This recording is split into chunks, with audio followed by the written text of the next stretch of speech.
এক মেয়ে college entrance পরীক্ষায় সম্পূর্ণ শহরের মধ্যে টপ করেছিল, কিন্তু সবাই আশ্চর্য হলো যখন সে বিখ্যাত কোনো কলেজ বাছাই না করে এমন একটি কলেজ বাছাই করলো যেখানে বেশিরভাগ ধনী ছেলে মেয়েরা পড়ে থাকে, যাদের লেখাপড়ার চেয়ে তাদের ফ্যামিলির নাম বিখ্যাত ছিল। আসলে মেয়েটির বাড়ির পরিবেশ খুবই খারাপ ছিল। তার অলস বাবা টাকার জন্য তাকে একটি বুড়ো লোকের কাছে বিক্রি করে দিতে চেয়েছিল, কিন্তু মেয়েটি সিদ্ধান্ত নিয়েছিল সে তার মেধা ব্যবহার করে একটি নতুন জীবন গড়বে। সে ভাবলো ধনী ছাত্রদের কলেজে গিয়ে সে নিজেই লেখাপড়ার খরচ যোগাবে। প্রথম দিনই তার সিম্পল কাপড়ের জন্য কিছু মেয়ে তাকে দেখতে লাগলো। তারা ভাবলো সে হয়তো কোনো দামি ডিজাইনার প্যান্ট পরে এসেছে। মেয়েটি সরাসরি বলে দিল সে ধনী নয় এবং পরিশ্রম করে পড়াশোনা করতে চায়। ক্লাসে সব স্টুডেন্ট মজা করছিল, খেলছিল, কিন্তু সে চুপচাপ বসে সব দেখছিল। সে সঠিক স্টুডেন্ট খুঁজছিল যাকে সে পড়িয়ে টাকা উপার্জন করতে পারে। এক মাসের মধ্যে সে সঠিক টার্গেট পেয়ে গেল। এক ধনী ছেলে, কিন্তু খুবই কম কনফিডেন্স ওয়ালা। বারবার ফেল করার কারণে ছেলেটির নিজের উপরে কোনো কনফিডেন্স ছিল না। তার ফ্যামিলি চেয়েছিল সে কোম্পানি সামলাবে, কিন্তু সে খুবই ভেঙে পড়েছিল। একদিন ছেলেটিকে একজন খারাপ বলল এবং সে মনে অনেক কষ্ট পেল। তখন মেয়েটি এগিয়ে আসলো এবং বলল সে তাকে পড়াতে চায় প্রতি ঘন্টা 200 টাকা। কিন্তু ছেলেটির বিশ্বাস হলো না, কারণ তার বাসায় দেশের সবচেয়ে ভালো শিক্ষক ছিল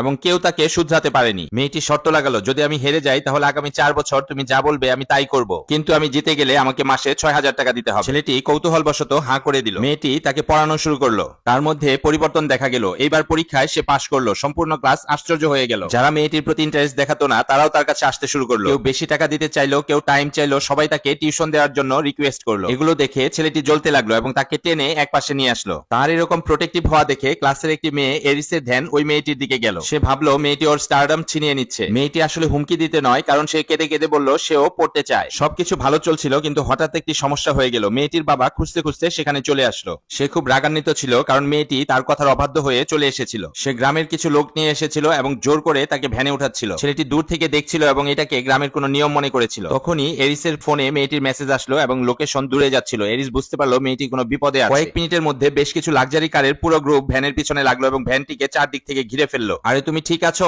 এই আওয়াজ আসলো বন্ধুদের যারা তাকে বাঁচানোর জন্য পৌঁছে গিয়েছিল। পার্ট 2 দেখতে চাইলে লাইক এবং শেয়ার করে কমেন্টে পার্ট 2